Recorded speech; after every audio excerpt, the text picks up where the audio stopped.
अब्दुल मियाँ के इंतकाल के बाद उनके तीनों बच्चे यतीम हो गए। अब उनके सर पर वालिद का साया नहीं था। अब क्या होगा? कैसे हमारा घर चलेगा? दो दो जवान बेटियों की शादी करनी है। या अल्लाह, कुछ तो रहम कर। अम्मी, अब हमें ही बाहर जाकर काम करना होगा। लेकिन तू क्या काम कर सकती है? मुझे तो बस एक ही काम अच्छे से आता है, खाना बनाना। क्यों ना हम एक बिरयानी सेंटर खोल ले? लेकिन उसमें तो बहुत पैसे लगेंगे आपा। पैसों की फिक्र मत करो, मेरे ये गहने कब काम आएंगे। और बस एक बार सब ठीक हो जाए तो तुम तीनों इसे मिलकर छुड़ा लेना। लेकिन अम्मी, अब्बा ने ये आपके लिए खरीदे थे। बेटा, मेरी पहली जिम्मेदारी तुम सब हो। जेवर का क्या है, वो तो वापस मिल ही जाएंगे। ठीक है। शिफा ने अपनी अम्मी के जेवर ले लिए और उन्हें गिरवी रखकर उसे 20,000 रुपए मिले। उन पैसों से उन लोगों ने एक छोटा सा ठेला खरीद लिया और तीनों भाई बहन मिलकर उस ठेले पर काम करने लगे। ले लो गर्मा गर्म बिरयानी, जायका ऐसा कि उंगलियां चाटते रह जाओगे। ले लो गर्मा गर्म बिरयानी। कई लोगों ने उनके ठेले की बिरयानी चखी और सभी को वो बिरयानी अच्छी लगी। वाह, क्या बिरयानी है! हमने कभी इतनी लजीज बिरयानी नहीं खाई। हाँ, बहुत अच्छी बिरयानी है। शुक्रिया भाईजान, ये हमारी अम्मी का नुस्खा है, हमारी अम्मी की स्पेशल बिरयानी। बहुत अच्छी है। और देखते ही देखते उनका बिरयानी का ठेला चल पड़ा। अब लोगों की भीड़ लगने लगी। मुझे 2 बिरयानी पार्सल देना। ठीक है। मुझे भी दे दो। अब नदीम को लोगों को बुलाने की जरूरत नहीं थी। ठेले पर इतनी भीड़ रहती थी कि तीनों भाई बहन मिलकर ऑर्डर दिया करते थे। ये लीजिए आपका ऑर्डर। ये आपका। ये आपका। 1 माह बाद शिफा अपने कमाए हुए रुपए गिन रही थी। ये लीजिए अम्मी, इस माह का मुनाफा 20,000 रुपए। क्या? आपने सही सुना, 20,000 रुपए। इतने सारे पैसे? हमारी बिरयानी लोगों को बहुत पसंद आती है। ग्राहकों की हमेशा भीड़ लगी रहती है अम्मी। या अल्लाह, तेरा लाख लाख शुक्रिया। तूने मेरे बच्चों को कामयाबी अता फरमाई। शुक्रिया। अम्मी, अगले माह ही आपके जेवर छुड़वा लेंगे हम, इंशाल्लाह। आज शिफा का खानदान बहुत खुश था। उनके अब्बा के इंतकाल के बाद पहली मर्तबा उनके घर में कुछ अच्छा हो रहा था। तीनों भाई बहनों ने अपनी मेहनत जारी रखी और दिन दुगनी और रात चौगनी तरक्की करने लगे। ये सब हम तीनों की इत्तिहाद की वजह से हो रहा है। बिल्कुल आपा। और हम हमेशा एक ही रहेंगे। हाँ, हमेशा। कुछ माह में तीनों ने ठेले से होटल बना लिया। नदीम काउंटर पर बैठा करता और शिफा और सना बिरयानी पकाया करती। नदीम भाई, वही जायका है, ठेले वाला। बिल्कुल, यही तो हमारी अम्मी का नुस्खा है। भाईजान, जायका कभी नहीं बदलेगा। लोग अक्सर इनकी बिरयानी के जायके की तारीफ किया करते थे। धीरे धीरे इन्हें दावत के केटरिंग के कॉन्ट्रैक्ट्स भी मिलने लगे। भाई, मेरे घर कल एक दावत है, 100 लोगों की बिरयानी चाहिए। जी बिल्कुल, मिलेगी ना, लेकिन वही जायका चाहिए जैसा हम यहाँ खाते हैं। बिल्कुल वही जायका रहेगा। आप बेफिक्र होकर ऑर्डर दे जाइए। तीनों भाई बहन बहुत खुश थे कि उनका कारोबार बड़ा होता जा रहा था। फिर एक दिन क्या हुआ? ये ऑर्डर अब तक गया नहीं। वो कादरी साहब के घर निकाह था, लेकिन किसी वजह से वो निकाह टूट गया, तो अब ये खाना नहीं जाएगा। या अल्लाह, बहुत बुरा हुआ। तुम एक काम करो, ये खाना गरीबों को खिला दो, कम से कम कादरी साहब को दुआ मिलेगी। ठीक है आपा। अपनी बड़ी बहन के कहने पर नदीम ने सारी बिरयानी फकीरों में बांट दी, लेकिन उसका मन नहीं था। जब वो होटल लौटा तो सना वहीं थी। आपा कहाँ है? वो तो घर गई है। मुझे समझ में नहीं आ रहा कि आपा ने इतनी सारी बिरयानी गरीबों में बांटने को क्यों कहा। क्या बोल रहे हो तुम? सना आपा, आज कादरी साहब के घर पर निकाह था, तो उन्होंने 300 लोगों की बिरयानी ऑर्डर की थी, लेकिन किसी वजह से उनके घर का निकाह टूट गया, तो बिरयानी बच गई थी। मैं सोच रहा था कि हम वो बिरयानी बेच देंगे, लेकिन आपा ने बोला कि सारी बिरयानी गरीबों में बांट दो। ये तो सही फैसला नहीं हुआ। हम उस बिरयानी से भी कमा सकते थे ना आपा? हाँ बिल्कुल, हमारी आपा बहुत नेक दिल हैं, इसलिए उन्होंने सोचा होगा कि जब हमें बिरयानी के पैसे मिल गए हैं तो क्यों ना बिरयानी गरीबों में बांट दी जाए और उन्हें दुगने मुनाफे का ख्याल आया ही नहीं होगा। हो सकता है। तभी शिफा वहाँ आई और सना और नदीम ने अपनी गुफ्तगू बंद कर दी। सारी बिरयानी गरीबों में बांट दी ना? हाँ हाँ बिल्कुल। कम से कम कादरी साहब को दुआएं मिले, अभी उन्हें दुआओं की खास जरूरत है। जी। सना और नदीम अपनी बड़ी बहन के फैसले से मुत्ताफिक नहीं थे। खैर, उनका कारोबार चलता रहा। उन्हें और भी बड़े बड़े ऑर्डर्स मिले। उनका होटल भी अच्छा चल रहा था। फिर कुछ माह बाद एक और ऑर्डर कैंसिल हो गया। नदीम, अंसारी जी का ऑर्डर कैंसिल हो गया है, तुम ये सारी बिरयानी गरीबों में बांट दो। ठीक है आपा। नदीम ने हाँ तो बोल दिया, लेकिन उसका मन नहीं था। बड़ी बहन के घर जाने के बाद सना और नदीम बातें करने लगे। क्या हम ये बिरयानी बेच नहीं सकते? अभी तो रात के 10 बज गए हैं, अब शायद ही ग्राहक आएंगे। एक काम करते हैं, इसे अंदर रख देते हैं, कल पहले यही बिक जाएगा। हाँ हाँ, ये सही होगा। दोनों भाई बहन ने मिलकर वो बिरयानी छुपा दी। अगले दिन उन लोगों ने पहले वही बिरयानी बेची और वो दोनों बेहद खुश थे कि मुनाफा दुगना हो रहा है, और शिफा इस बात से बेखबर थी। फिर क्या था, जब भी कोई ऑर्डर कैंसिल होता, अगले दिन वो बिरयानी सना और नदीम होटल में बेचा करते थे। ये सिलसिला काफी महीनों तक चलता रहा।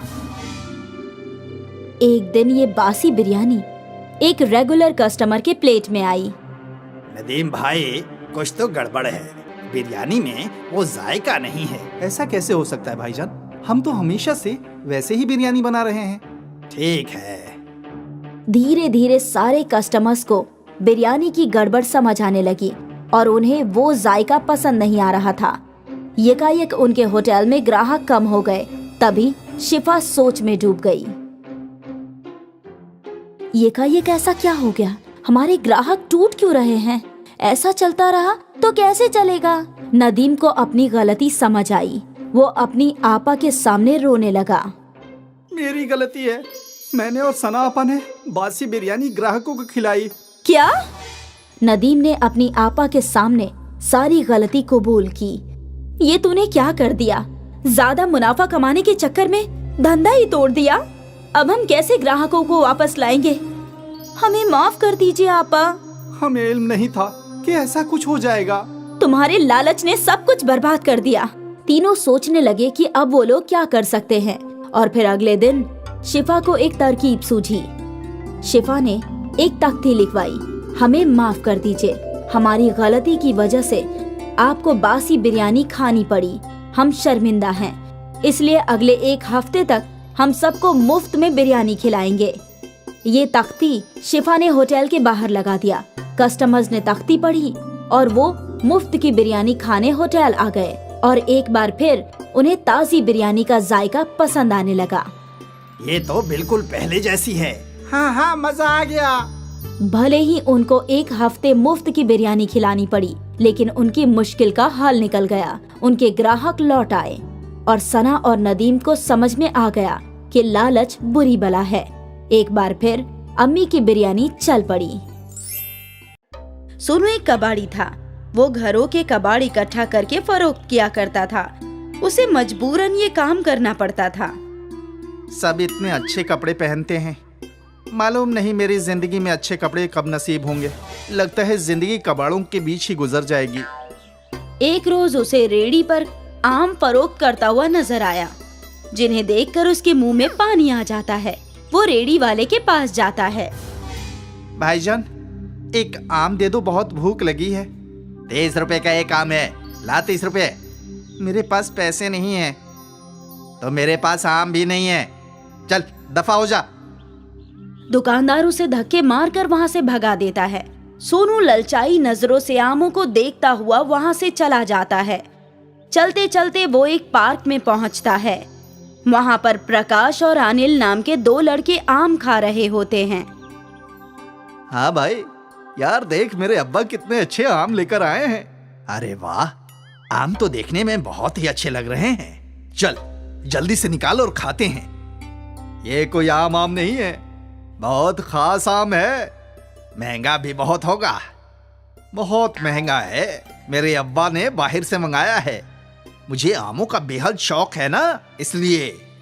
आम खाना तो मुझे भी बहुत अच्छा लगता है। अब और सब्र नहीं हो रहा, जल्दी से आम निकाल, खाते हैं। अनिल और प्रकाश आम को खा ही रहे होते हैं, तभी वहाँ सोनू पहुँच जाता है और उन्हें आम खाता देख अपने होठों पर जीभ फिराता है। अरे इस कबाड़ी को देख, हमें आम खाता देख कैसे ललचा रहा है। क्या आंखें फाड़ कर देख रहा है? क्या कभी आम नहीं देखा? आम खाना है क्या? सोनू हाँ में गर्दन हिला देता है। वो उसकी जानिब आम बढ़ाते हैं। जैसे ही सोनू आगे बढ़ता है, वो आम को पीछे खींच लेते हैं और सोनू आम को पकड़ने के लालच में मुंह के बल गिर जाता है। आया बड़ा आम खाने वाला, औकात है तेरी? औकात तो गुठली के लायक भी नहीं है। कितना महंगा आम है, इसकी खुशबू लेना भी महंगा पड़ सकता है तेरे को। प्रकाश और अनिल उस पर हंसते हैं। सोनू वहाँ से मायूस होकर निकल जाता है और कंधे पर अपनी कबाड़ की बोरी लटकाकर चल देता है। चलते चलते उसे एक साधु बाबा नजर आते हैं जो बेहोश होकर जमीन पर गिरे हुए होते हैं। वो उन्हें देखकर उनके पास दौड़कर जाता है। बाबा, क्या हुआ? आप बेहोश कैसे हो गए? मुझे इन्हें पानी पिलाना चाहिए। सोनू भागा भागा पास के दरिया से पानी लेकर आता है और साधु बाबा के मुंह पर छिड़कता है। साधु बाबा को होश आ जाता है। सोनू को अपने पास देखकर साधु महाराज उससे कहते हैं, कौन हो तुम और यहाँ क्या कर रहे हो? और मैं जमीन पर कैसे गिरा? मुझे कुछ याद नहीं है। साधु बाबा, गर्मी होने की वजह से आप बेहोश हो गए थे। मैंने पास के दरिया से पानी लाकर आपके ऊपर छिड़का और पिलाया है, जिसकी वजह से आपको होश आ गया। तुम्हारा बहुत बहुत शुक्रिया बेटा कि तुमने मेरी फिक्र की। बाबा जी, ये तो मेरा फर्ज था। लेकिन तुम इतने मायूस क्यों नजर आ रहे हो? तुमसे किसी ने कुछ कहा है क्या? सोनू साधु को सारा वाकया बताता है और अपने आम खाने की ख्वाहिश को जाहिर करता है। साधु सोनू की बात सुनकर उसको तसल्ली देते हैं और कहते हैं, सोनू, तुमने मेरी मदद की है। मैं तुम्हें ये कमंडल देता हूं। इसमें से आमरस निकलेगा। उसको जितनी बार तुम पलटोगे उतनी बार आमरस निकलेगा। अब तुम जितनी बार चाहो और जितना चाहो आमरस पी सकते हो। साधु सोनू को कमंडल दे देते हैं। कमंडल पाकर सोनू बेहद खुश होता है और जी भर के आम रस पीता है। अपने साथ साथ वो और गरीब लड़कों को भी आम रस पिलाता है। आम रस पीना जिनकी कुव्वत में नहीं था। एक बार जब सोनू कमंडल में से आम रस निकालकर पी रहा था और अपने दोस्तों को पिला रहा था, तब अनिल और प्रकाश उसे देखते हैं।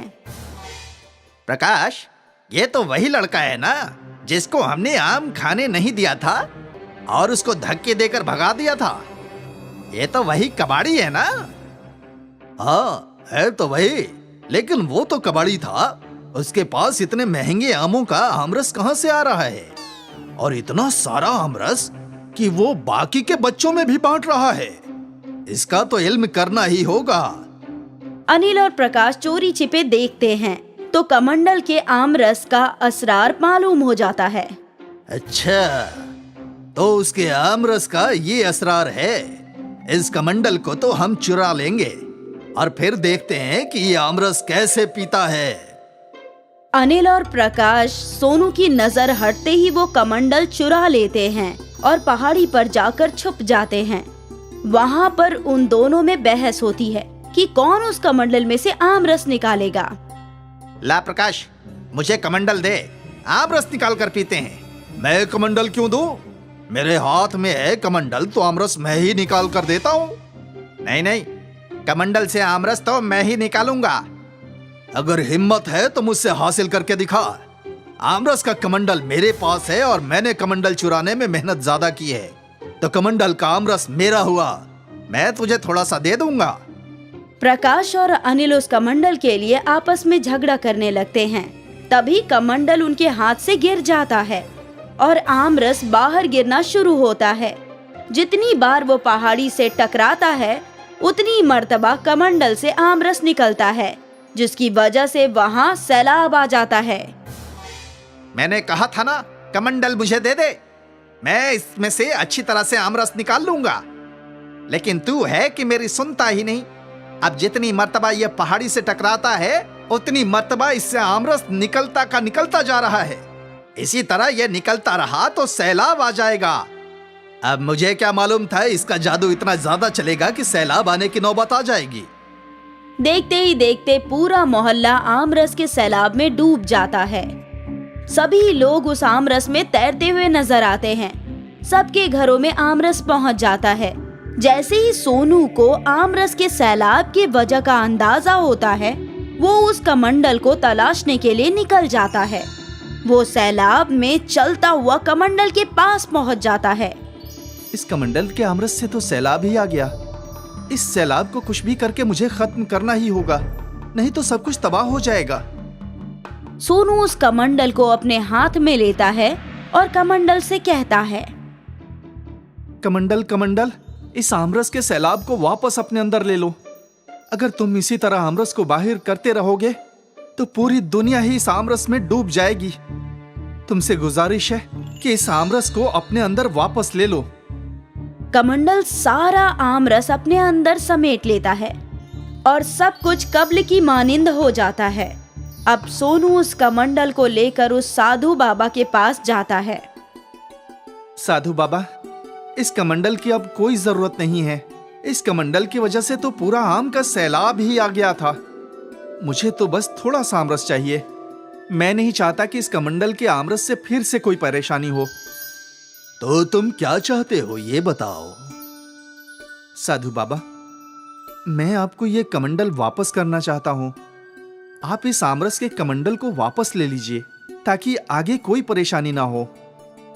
ठीक है, ये कमंडल तो मैं वापस ले लेता हूँ, लेकिन हाँ, जब भी तुम्हें आमरस पीने का दिल करे तो तुम मेरे पास आ जाना। मैं इस कमंडल से तुम्हें बहुत सारा आमरस पिला दूंगा। जी बाबा जी, जब मेरा आमरस पीने का दिल करेगा तब मैं आपके पास ही आ जाऊंगा। लेकिन इस कमंडल से आमरस नहीं लूंगा, क्योंकि इंतहाई हर चीज की बुरी होती है। एक ना एक दिन कोई चीज ज्यादा होने की वजह से हम मुसीबत में आ जाते हैं। जितना है उतने में ही मुतमईन रहना चाहिए। तुमने बिल्कुल सही कहा। लालच बहुत बुरी चीज होती है। लालच में आकर ही अनिल और प्रकाश ने ये कमंडल चुराया, जिससे मुसीबत खड़ी हो गई। साधु से दुआएं खैर लेकर सोनू वहां से चला जाता है और फिर अपने कबाड़ फरोख्त करने का काम शुरू कर देता है। अब उसको किसी भी चीज को खाने का दिल करता है तो वो साधु बाबा के पास चला जाता है। वो अपने नेमतों से उसे वो चीज दे दिया करते थे, लेकिन वो कभी भी लालच नहीं किया करता था, क्योंकि उसने लालच का अंजाम देख लिया था। वहीं अनिल और प्रकाश को भी सबक मिल जाता है। वो अब किसी गरीब को परेशान नहीं करते हैं और कभी लालच नहीं करते हैं।